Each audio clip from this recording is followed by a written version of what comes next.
Thank you. Thank you, Chair.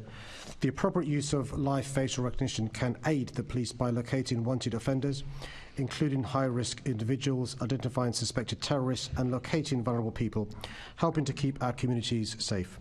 It's, however, important that this technology is deployed proportionally, lawfully, and ethically, and that the Met Police Service is transparent about where, when, and how it is used to maintain the trust of Londoners. All LFR watch lists, including those for the Coronation, Camden and Islington deployments, are created as part of an operational decision within 24 hours before a deployment to ensure they are current. They're then destroyed immediately after the deployment. Live facial recognition is not deployed to quell lawful protest. It's focused on identifying wanted offenders and helping to keep the public safe. Individuals on an LFR watch list are there for policing purposes as a result of criminal activity and as part of the investigative process.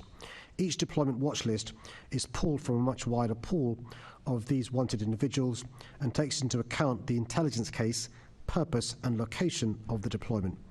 Watch list categories are bespoke to the deployment and are available online in MPS policy documents.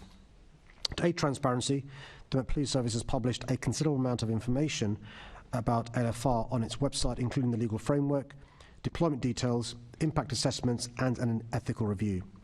The MPS has invested in new technology to address the potential for disproportionate impacts of the use of LFR and has used Home Office Science, Technology, Analysis and Research funding to commission the independent National Physical Laboratory to test the use of LFR.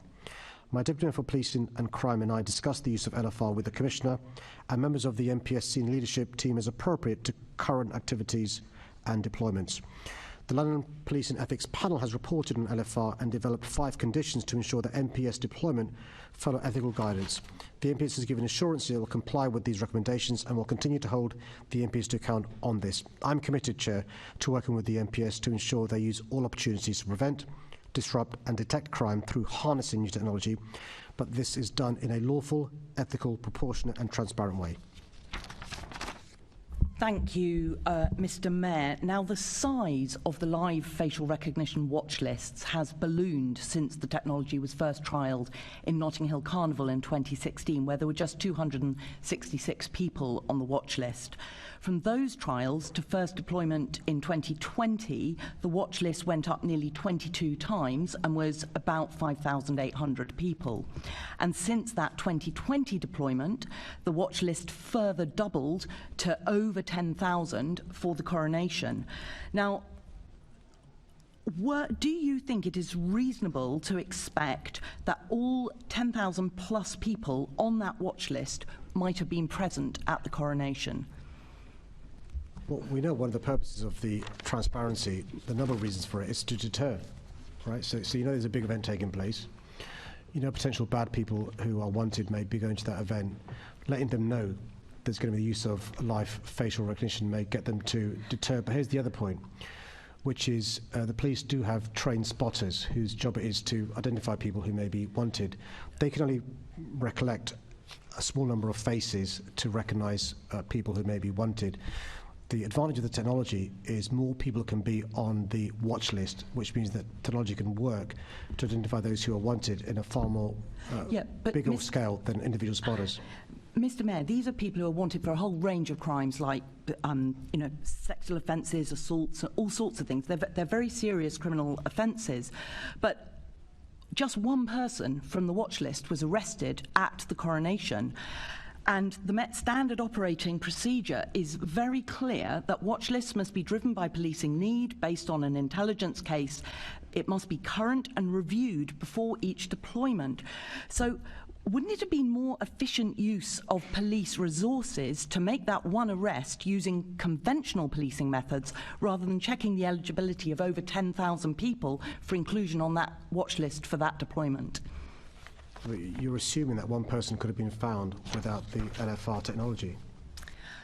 I'm just taking the point that the police have found people without live facial recognition technology in the past through conventional policing methods. I'm just, Yeah, but the resources. This is a precision policing tool, so it's designed for large events and uses precision. The spotters, which is human beings, is a lot cruder.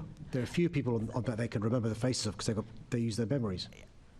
Mr. Mayor, the people who were on that list it was a random list of people who were wanted for offences. But I just want to move on because the Met and the courts know that people added to a watch list or simply walking by live facial recognition cameras have their Article 8 rights for private and family life engaged. Now, the use of this technology can have a really chilling effect. Data from the London Policing Ethics Panel shows that young people are much more likely to stay away from live facial recognition monitored events, as are Asian, Black and mixed ethnic groups.